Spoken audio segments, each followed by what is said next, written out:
Welcome to snacks organics. இன்றைக்கி ஆற்றுல வந்து நம்ம கொத்து தோசை பண்ணலாம். அதுக்கு குட்டி குட்டி தோசையாக நல்லா எண்ணெய் விட்டு கிறிஸ்பியாக வார்த்தெடுத்து வச்சுக்கோங்க.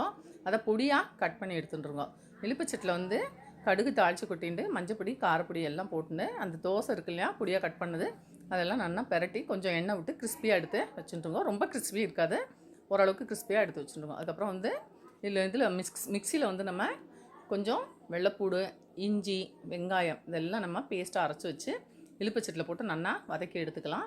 வெங்காயத்தை பொடியாக சாப் பண்ணி வச்சுக்கோங்க. அதையும் நல்லா போட்டு வதக்கி பொன்னிறமாக வர்ற வரைக்கும் வதக்கிடுங்க. அந்த வாசனை பச்சை வாசனையெல்லாம் போயிடணும். அதுக்கப்புறம் கொஞ்சம் கரம் மசாலா பொடி, ஆல்ரெடி நம்ம அதில் எல்லா பொடியும் போட்டதுனால போகிறோம். இந்த வதக்கி வச்சதை அப்படியே எடுத்து கொட்டி நல்லா பிரட்டிடுங்க. ரொம்ப ரொம்ப டேஸ்ட்டான கொத்து தோசை ரெடி.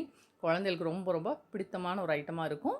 உப்பு வந்து வேணுங்கிற அளவுக்கு நீங்கள் போட்டுக்கலாம். காரம் வேணும்னா இன்னும் கொஞ்சம் தூக்கலாக போட்டுக்கலாம். ஆற்றுல பண்ணி பார்த்துட்டு லைக் பண்ணி ஷேர் பண்ணி கமெண்ட்ஸ்